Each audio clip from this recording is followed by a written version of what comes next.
This is KUGAN CASSIUS for IFL TV, proudly sponsored by Everlast. Alright, mate? Yep, just getting my daily vol supplements in. Plug the thing, you know. The creatine chews. Get some good. Talk to me. I'm just looking at your shoulder. What? Just seeing if it's really injured.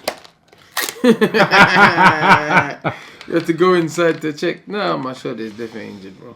You know me, I never shy from anything, bro. You know, fought with injuries before, but now I need to be smart, you know. It's fucking have to, my career come first. I ain't got one fight left in the tank, so I have to be careful with the risks I take.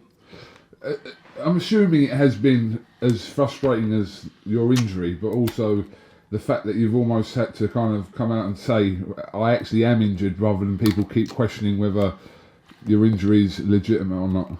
Boxing's full of assholes, bro. Full of ungrateful people, you know what I mean? I'm injured, but it's one of those ones where I go in a fight, I take painkillers, go on a fight, my shoulder goes, and then I go to certain people and go, oh, well, you shouldn't have fought him if he was injured, so. You know what I'm saying? They're going to go, well, why did you fight if he was injured? So, and then I withdraw from the fight because of my injury, and then now they're cussing me, so whatever, I don't care. Didn't an injury, fought with injuries before, but you know, like I said, sometimes you gotta be smart. I wanted to fight. I said to my guys, fuck it, anyway I can fight, anyway I can do, I said to him, listen, I'll go there and just give him hell for 2 or 3 rounds and try and blow him out. And if my shoulder pack up, then, but I'm not a quitter, so I'm saying, I'd my shoulder pack up, I'd have still fought on until the end of the fight, so I'm saying. I mean, the timing of you having to pull from this fight wasn't obviously great in regard to the situation with the Tyson Fury situation, because then... No. Can you understand how it looks? Can you understand how it looks? Let me stop you. Go on. If that was the case, the ruling, what was that, 3 weeks before? Yeah. Why would I spend another, how much, hundreds of thousands in training camp, paying sparring partners, paying staff? I just withdraw 3 weeks earlier. Why would I wait till... People forget, my training camp is expensive. My training camp is abroad. People was there for 12, 15 weeks, away from their family, I have to pay them. And people have clinics, normal job, other people are trained, so they have to pay them for them to leave all of that behind and come work with me and be solely for me for 12 weeks. It's not cheap. It's fucking expensive. Then I had 4 guys for sparring. 1 from fucking Australia, 2 from Croatia, 1 from Ireland. These guys need to get paid. And I have to feed these guys, house them, and pay them for sparring. And any injury they got, I have to pay while they're there. I'm fully responsible. So, heavyweights eat a lot. They eat a lot and drink a lot. I spend thousands a week feeding these guys. Not a couple £100, thousands. And then I have to pay them thousands a week for the sparring. Then I have to pay physio. I got 1 physio when I step off. Strength and condition. I got 3 boxing coaches actually. Because the workload and the guys need to spread the workload out. I got Harold Knight. I got Zav with my main coach, and then I got Rodriguez, who's my coach in Portugal that helps me out and whatever. But so it's a massive operation. You forget, it's like, you know, people at Wallin saying, I spend 15 grand in camp. I'm like, wow, 15 grand. Try spending 10 times that amount in camp. I even 15. Camp is expensive, bro. Let's obviously talk about Wallin and obviously Dimitri Salita's previous comments. You know, they believe that the fight should have been, or should be, should we say, rescheduled. But obviously we know your situation regarding, your pending situation regarding the WBC and Tyson Fury, which I suppose no one can kind of say, well, if you've got that coming. But where do they stand for you? I mean, do you... I can understand the upset, but this is boxing. I'd done 2 camps of Povetkin, and he cancelled the fight. One time he cancelled 7 days before. Remember the second after the rematch, I was training, he cancelled 7 days before. I got COVID. No report, no nothing. I got COVID. What am I gonna say?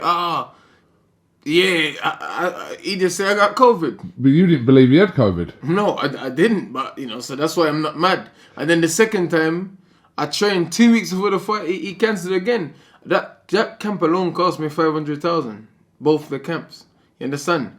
But I lost them. So what am I gonna do? What? Start crying? I was upset. I was pissed. I can understand. Salita's thinking, shit, I'm getting 25% of this money Wallin's getting, and Wallin's probably already spent the money. It's his biggest payday today. He's getting more money to fight me than he did against Tyson Fury. He's probably thinking, okay, I can buy a house, buy a car, do this. So he spent the money in advance. So I can understand. He's upset. Salita is just a bitch. But, it's boxing, man. These things happen, What can I do? You know me, listen. People need to put some fucking respect on my name. I don't pull out from fights. Why am I going to be scared to fight Wallin? I fought Joshua. I fought Reavers. I fought fucking Derek. I fought top guys after top guys. Why would I be scared to fight Adza Wallin? The guy can't punch. He's an awkward boxer. And people say, he done this to Tyson Fury. Do you know why Wallin did well against Tyson Fury? Tyson Fury underestimated him. And that's why. And then once he cut Fury started pressuring him and started fighting properly, and then Wallin just folded. He just folded. With a cut like that, I would have gone fucking. I'd have nailed my balls to the wall and just keep swinging, and hopefully I get the stoppage. He wasn't trying like he was trying to get a stoppage after with a cut like that. You know what I mean? 2 cuts. Sorry, just going back to a previous comment. You spent £500,000 preparing for Povetkin twice. On 2 a camps. camp. 2 camps. Did you have the camp in a brothel?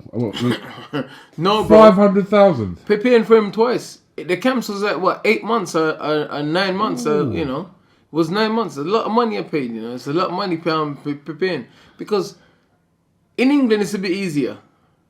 The people get the house, they go home, they come back. They show up to work and they go to a place. But in Portugal, the guys, flats, they need to go back on a food. They need to go home. They need to go and check on their family. Sometimes their family's not well, they need to go back.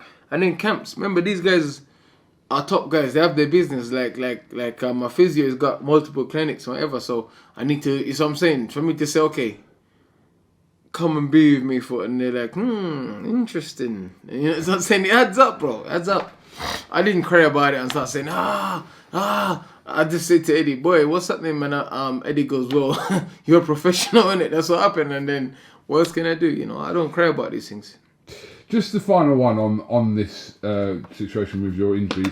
And I spoke to Eddie about it yesterday. Because Eddie had before kind of questioned... Why is people questioning me? That's Eddie's bro. Eddie's no, but let me just finish. Because Eddie had asked for or suggested, where the reports were for Daniel Dubois' injury, people have then now said, well, if you've asked for that before in the past, then where's Dillian's reports? But you obviously don't feel like you need to go and show people your certificates or your reports for your shoulder injury. My team and Salita's team is in some sort of fucking negotiation about that, so I don't know what's going on. I need to speak to my guys. I don't want to say something that come back to haunt me later, but there's an ongoing situation with that, and it's being adjusted. It's been addressed, but what can I do? No one is asking for Josh Taylor to show a report about his knee being injured. His fight is in December, and he said he got injured mid-October, whenever, and then it's been cancelled to February. No one is asking for that. Listen, boxing fans are boxing fans. It's not what you do. I can go out and win my next 10 fights in the first round. They're still going to go, well, he fought bombs, or, well, he got lucky. Or boxing is boxing, man. You have to... It's about my health and my well-being and whatever. And I'm not... I've taken a lot of risks to get here. You know what I'm saying? I've taken a lot of risks to get here. And let's be honest. Fuck Adza Wallin and Dimitri Salita. Fuck them. The chance... I've been waiting how many years to fight for the world title. I fought many top guys. I can pull out of a fight if I wanted to. That's not the reason. At the end of the day, I would have pulled out weeks ago, like I said. But I got injured. Definitely got injured. My physio is here with me. I come here to work the fight. My physio is flowing with me. We just finished training, as you know, and we're just doing the rehab. It's serious. My physio is actually with me. He's following me everywhere to make sure I do my rehab. Sure. Yeah, he's actually with me. That's what I'm saying. Yeah. We're not in camp, but he's with me. He's making sure, because you have to make these things. Injuries are like this. the earlier you catch him and start doing the rehab, because now I have to do boring stuff I don't want to do. I have to fucking do all this and I don't like doing all that stuff. I want to train. So I'm saying I want to train, but you know, he forces me to take a backward step and say, no, we're not doing that. We're not doing this, and that's, you know what I mean, and you know, so. Okay, just moving on from there, you can answer both these questions not in one, but I'll just ask them together and then you can answer. When are you hoping that this mandatory with Tyson Fury will be made official? And also, what did you make of Tyson Fury's performance 2 weeks ago against Deontay Wilder? I know you've spoken about it in an interview on Sky, but for here. It was a good performance, obviously. But I knew he was going to beat Wilder anyway. He beat him twice, in my opinion, before. I think he won all 3 fights, you know. I thought Wilder had shown a bit more improvement. But he just done the same thing he always done. He did better this time because... But he was just still the same erratic guy just moving mad. And then, for me, it was weird. He put 40 or 20 pounds? All on his upper body. His legs was even smaller than they was before. He couldn't keep his hands up. Wilder was doing this the whole time because his shoulders and upper body got to be. He couldn't even keep his fucking hands up. You know, that's why the knockout come. He just literally did this. He couldn't block the punches. He just did this, and Fury just came around the left and come around the right, and come around the left and chinned him. You know what I mean? But he was a bit more explosive. But Wilder's got confidence issues, man. You know, he's a bully fighter. He's a guy that's always on top. So anytime someone bully him and push him back and take that away from him, he's going to spend a lot of time working these confidence issues. I know he's been beat up 3 times by Fury. What's he going to do? You know? He's one of those guys that needs confidence, you know what I mean? And, you know, obviously he done good. He knocked Fury down a couple of times. But even though, when he knocked Fury down, he didn't really go after it, really, did he? You know, he just sort of just, Excuse me, sorry. He didn't really go after it. He just sort of just, I don't know. It was a strange fight. Fury's going to this thing, he's trying to walk guys down or whatever now. You know, it's easy to walk Wilder down because it's just the right hand you got to avoid. You don't have to look up for no left hook or nothing to the body, nothing up the middle. Just the right hand you got to look out for, you know. So it's easy to walk him down. If you take his range away, then he's lost. Fury did what he had to do. It was very smart tactics from him, walking him down and putting the heat on him early. And they knew Wilder was going to get tired because Wilder is a skinny guy. So if you put 20 or 40 pounds, whatever, I don't know the correct weight, you know, it's going to affect you. And he put it all on his upper body. I don't know who's doing the strength and conditioning. He didn't put nothing on his legs, you know. When do you think, I'm assuming this is going to be in the next 10 days or so, surely, that it will be made official? Hopefully. One will hope so, but let's see what happens. And a time scale for that, obviously you have to recover for a start, but we're assuming that in the first kind of quarter of next year. Hopefully Fury's had a couple of hard fights and he's rested, spend time with his family and stuff as well.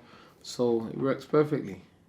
Do you have a plan B? Because I asked Eddie yesterday, what if the situation happened if Fury gets kind of elevated to some kind of status with the WBC, leaving that belt free? I don't think Tyson Fury do that. You know, listen, he says he's a fighting man, and he don't think no man born of their mother can beat him. No man born of their mother's vagina, whatever, can beat him.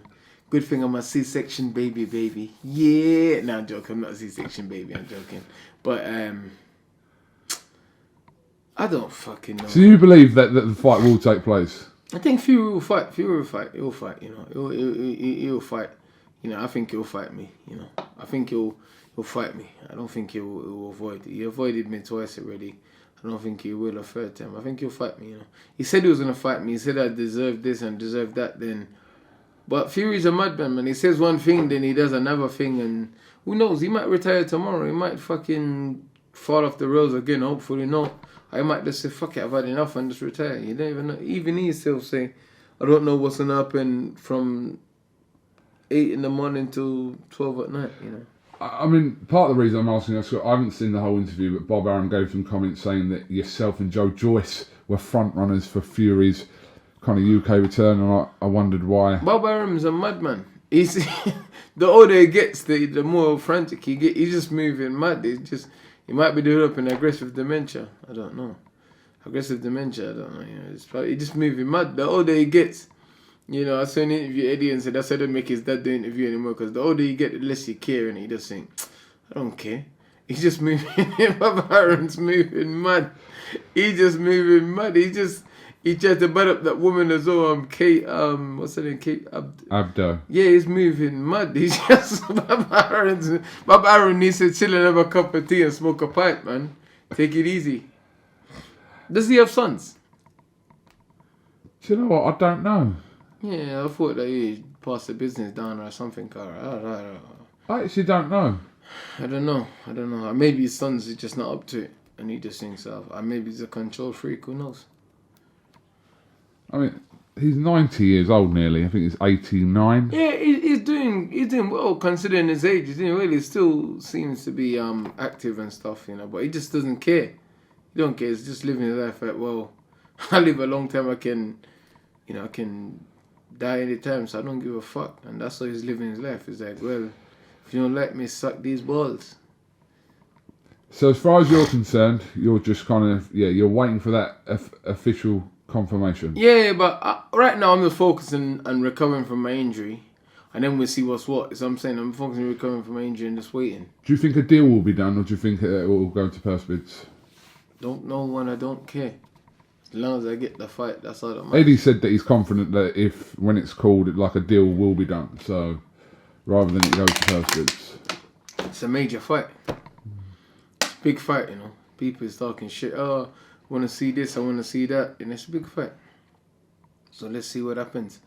You know, these big fights usually, you know, deals get done and whatever. So let's see. Just the final one here, because I know we've got to go to the press conference very shortly. Yes. Mm-hmm. What have you made? I mean, did you watch the interview with Anthony Joshua? Have you seen that? Well, I suppose you have. Joshua's always moving mad, man. Joshua just moved mad. He just. Have you watched it? I can't watch all of Joshua's interview. I watch some of it and then I just get frustrated because he moves mad. He says a lot of things that make sense. Then he says a lot of things that doesn't make sense, and he just seems a bit strange. It's like, listen, you're a thug or you're not a thug. You're a dog or you're not a dog. You can't be teaching. You don't all of a sudden wake up today, I'm gonna move with mad aggression and then switch it off tomorrow. Okay, people say, but you've calmed down over the years. Yeah, of course, I'm a bit more calmer, but you don't need to say, it don't take long for me to go off, is what I'm saying. It don't take long for me to go off. You don't need, and I'm not the best fighter in the world.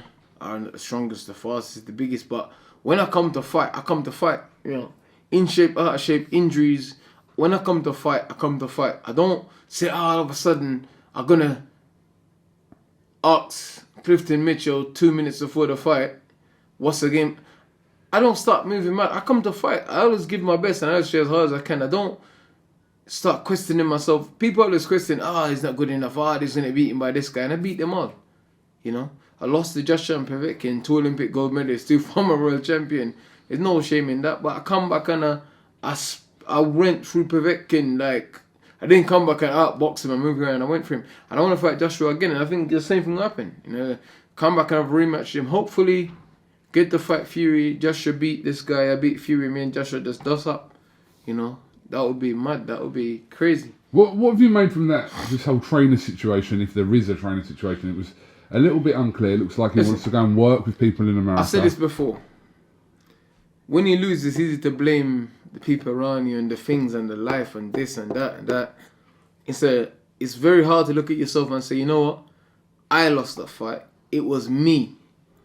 He's looking for other things and speaking to When I lost to Povetkin, I didn't go and start doing fucking counselling and speak to this guy and that guy. What did I say? I speak to you on the night you was there. I said to you, I'm going to knock him out in the rematch. And then after, you was probably thinking, well, you was like, relax and go and recover. I was like, no, I'm ready to go. I was ready to fight Povetkin 8 weeks after I got stopped by him. I was like, I'm going to knock him out in the rematch. And then, you know, I didn't, you know, because I'm that kind of guy. I don't think, oh, wow, I got stomped or I failed a few times, so I'm not going to. No, I don't need that. I motivate myself, you know. My mindset is straight animal mindset. You You know, sometimes I box, sometimes I do what I need to do. My mindset straight animal mindset. Everyone I fought, I've hurt them, I knocked them out, I knocked them down. Every single one I fought. You know, because that's my mindset. My mindset's a dog and it will never change. It will never change. It will never change. I'm probably a bit more calm now, a bit more sensible, but, you know, I'm the kind of guy that I'll be here chilling with you and laughing at you. If I need to kill you, I just do it. I don't need to psych myself up or go and if I need to cause damage now, I just do it. I don't need to sit and plan and think, dude, I just do what I need to do, you know. I'm like that. Usually when a situation happens or someone asks me a question, 2 or 3 answers pop in my head or 2 or 3 decisions pop in my head. I need to pick one quickly before the wrong one just goes down, you know what I'm saying? And that's how I am. But I think Robert McCracken's a good trainer personally. A lot of people give him a lot of shit and saying, oh, Rob is this, Rob is that. He's made a lot of Olympic champions. He's made a lot of world champions. He was a good fighter himself as well. You know, a lot of these guys that's working with Joshua, they don't know shit about boxing. All these guys, this. It's too much people pulling him in too much direction. I can understand him had it another. I can understand him an American because obviously American in the heavyweight history and stuff. I can understand that, but that's going to be 4 trainers. Or what's he going to leave Rob or what? I don't know. It's a bit mad, the whole situation, to be honest. It's a bit fucking. It's like, what are you doing? You know, so I don't know. What do you make of it? I don't sit on the fence and start this. Sitting on the fence, I'm sitting across the table. KUGAN bollocks. What do you make of this situation? Well, it is what he says. He wants to go out. Develop. Hold on. That's not why I asked you. I didn't ask you what he says. I said, what do you make of the situation? I think he should get you as a fucking trainer. How about that? He don't want me as a trainer. He doesn't want me as a trainer. No, listen. You should get Tyson Fury as a trainer. No, but I think like one mouth and one voice. You can have that. You can have a team of people. I understand you can have a team of people, and you've got a team of people. Everyone's got a team of people. But the people need to be on the same. They need to be in the same wavelength. Do you not need 2 head chefs in the kitchen, do you? Sometimes it does work. Because you know why I say that? If the 2 guys are on the same wavelength... So give me an example of a combination of 2 equal head trainers in the corner. I'm not saying that's going to be a situation with Joshua. My team is good. Zav and Arod works well. Like, Zav tells me whatever he needs to tell me, then Shadow just support with a few other things because of his experience and the fights he's been to. He just say, yeah, champ, yeah. Do that, but stay to your left or stay to your right or use your jab more. So they're on the same wavelength. Zav will go, look for the jab, and Shadow will go, alright, just put a little angle on that motherfucker. You know what I'm saying? He's American and Shadow is very animated, so you know, he relays stuff. It's very loud. You know what I mean? He's like, yeah, man. You know what I mean? He's like that. And then Zav is more quiet and more of a reserved kind of guy. You know what I'm saying? But they work well together. They bounce off each other. And then when I'm training, there's no ego. There's nothing. It's good. The guys that we're here for you, and that's it.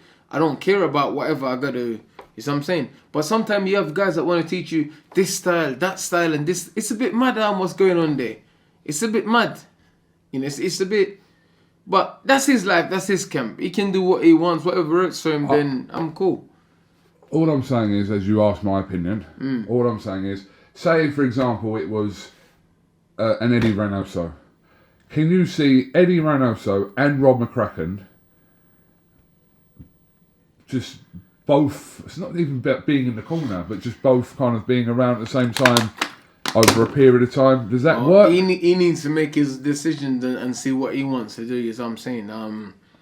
You know, I think he needs to just sit down and have words with himself. You know, sometimes. But he hasn't said anything about leaving Rob. I mean, listen, what happens in the future, I don't know. But he hasn't said specifically. He said he wanted to go out to America. He doesn't really say much about anything. Really, he just doesn't really. I said he was going to go out to America, spend some time with whichever coaches, and if he chooses to work with them, he does. But sometimes that can cause even more confusion.